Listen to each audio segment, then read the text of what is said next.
সুপ্রিয় দর্শক শ্রোতা, আসসালামু আলাইকুম। আজকে আমি আপনাদেরকে দেখাবো বগুড়া জেলার আদমদীঘি উপজেলার কুন্দুগ্রাম ইউনিয়নের বাগিচাপাড়া গ্রামের নবাব জমিদার আমলের একটি প্রাচীন মসজিদ। তাহলে চলুন ভিডিওটি সম্পূর্ণ দেখে নেওয়া যাক। এই মসজিদের ইতিহাস অনুসন্ধান পর্বের আজকের এই ভিডিওতে বিস্তারিত দেখিয়ে দেওয়ার চেষ্টা করব। আমরা এই মসজিদ অনুসন্ধানে চলে যাই বাগিচাপাড়ার উদ্দেশ্যে। বাগিচাপাড়ার ব্রিজ পার হয়ে সামনে দেখতে পেলাম একটি মসজিদ। এই মসজিদ থেকে 100 ফুট দূরেই এই মসজিদটি অবস্থিত। আর এই পুকুর পাড়ের ওপরেই অবস্থিত এই প্রাচীন মসজিদটি। দুই পাশে দুই পুকুর, মাঝখানে এই মসজিদটি। আর এই মসজিদের চারপাশে এইরকম গাছপালা দিয়ে ছেয়ে আছে, পুরো মসজিদ ঢেকে আছে পাকুর গাছের আড়ালে। বগুড়া জেলা থেকে বাগিচাপাড়া মসজিদের দূরত্ব 34 কিলোমিটার। প্রথমে বগুড়া থেকে চৌমুহনী বাজারে আসতে হবে। চৌমুহনী বাজার থেকে কুন্দুগ্রাম আসতে হবে। কুন্দুগ্রাম থেকে আপনাকে বাগিচাপাড়ায় আসতে হবে।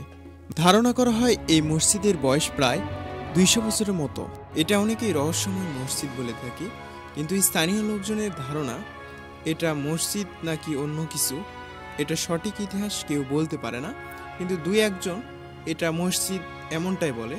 এই এলাকার লোকজনের ধারণা মতে এই বাগিচাপাড়ায় একসময় নবাব নামের একজন জমিদার ছিলেন এবং এই এলাকার এই দিনে জমিদার প্রজাদেরকে ডেকে তাবারকের ব্যবস্থা করেন এবং তাবারক সবার মাঝে বিতরণ করেন। এই মসজিদের বাকি অংশটুকু এখন ধ্বংসাবশেষ। শুধু অক্ষত রয়েছে এই মসজিদের সামনের মিনারের অংশ। এই গম্বুজটি এখন তেমন একটি বোঝা না গেলেও এই গাছ দিয়ে কিন্তু সম্পূর্ণভাবে এটা ঢেকে আছে, যার কারণে এই মসজিদের গম্বুজটা আপনি ভালোভাবে দেখতে পারবেন না। কিন্তু এই মসজিদে লক্ষ্য করলে বোঝা যায় এই পাকুর গাছ কিন্তু পুরো মসজিদ জুড়ে ভেতরে বাহিরে চারিপাশে কিন্তু আবৃত করে রাখছে। এজন্য মসজিদের পুরো ডিজাইন বা স্ট্রাকচার ভালোভাবে বোঝা যাচ্ছে না, কিন্তু সামনের অংশে গেলে মসজিদের কিছু অংশ বোঝা যায়।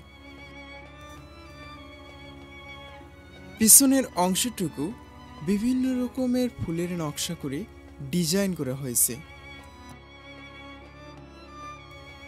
এটি হচ্ছে মসজিদের সামনের অংশ, এমনটাই ধারণা করা হয়। আর এই সাইডের এইগুলো হচ্ছে দেওয়াল, কিন্তু এখন কিন্তু এইগুলো ধ্বংসাবশেষের পথে। এই দেওয়ালগুলোতে খুব সুন্দর সুন্দর ফুলের ডিজাইন করে নির্মাণ করা হয়েছে। স্থাপত্যশৈলী মোগল বাংলার টেরাকোটা ও প্যারিসের প্রভাবিত ডিজাইনের নকশা এই মসজিদে ডিজাইন করা হয়েছে। প্রাকৃতিক উপাদানে ইট চুন সরকি দিয়ে নির্মাণ করা হয়েছে এই মসজিদটি। অযত্ন আর অবহেলায় পড়ে থাকার কারণে এই মসজিদটি এখন ধ্বংসাবশেষের পথে।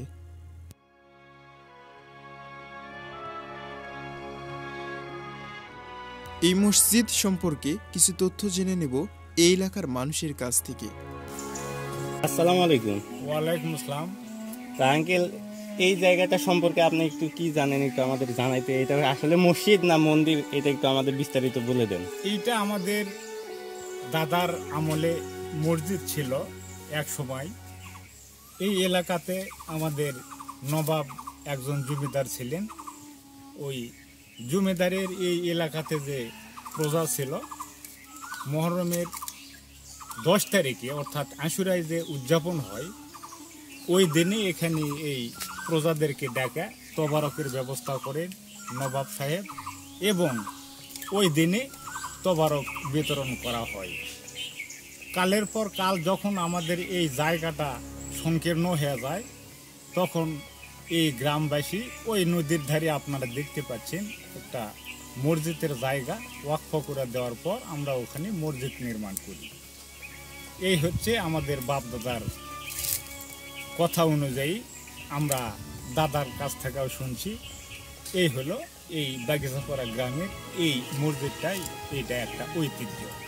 তাই আমি অনুরোধ করব বাংলাদেশ সরকারকে এবং বগুড়া ডিস্ট্রিক্টের ডিসি মহোদয়দেরকে, আপনারা এখানে এসে এই নবাবের যে একটা প্রতিষ্ঠান, এই প্রতিষ্ঠানকে যেন আবার পুনরায়ভাবে সংরক্ষিত করা হয়, এই আমার দেশবাসীর কাছে অনুরোধ।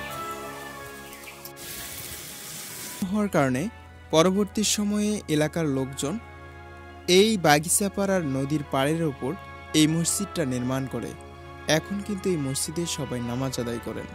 জমিদারের নাম নবাব না তিনি কোনো নবাব ছিলেন? মানে না, এটা জমিদারের নাম নবাব। ও, নামই নবাব, নামই বুঝতে নবাব। পারছি। তো ঠিক আছে, ধন্যবাদ আপনাকে। এটা যে মসজিদ, তাহলে আমরা এটা শিওর হইলাম যে এটা আসলেই মসজিদ। হ্যাঁ, আসলে মসজিদ। ঠিক আছে, ধন্যবাদ। আপনারা কি এই জায়গায় নামাজ পড়তেন আগে? হ্যাঁ, আমাদের জীবনে এখানে নামাজ পড়া হয়েছে। তারপর কত সালে? এইটা স্বাধীনের পরেই। মানে দেশ স্বাধীন হওয়ার পরে।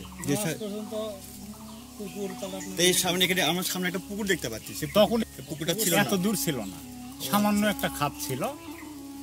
ও আচ্ছা আচ্ছা, তার মানে বেশি দিন হয়নি না, নামাজ। বেশি দিন হয়নি। আমরা এখানে নামাজ পড়ি।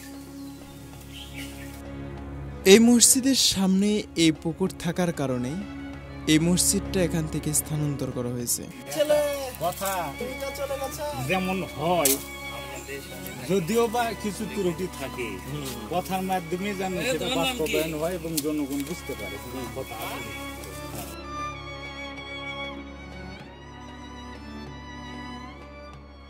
যতগুলা মশলা আছে সেই মশলাকে একত্রিত করে ওরা ওই চারিতে ভিজাই রাখা যে গাদটা এত, ওই গাদে এই সুরকি মিশ্রিত করে এই মসজিদটা নির্মাণ করা হয়।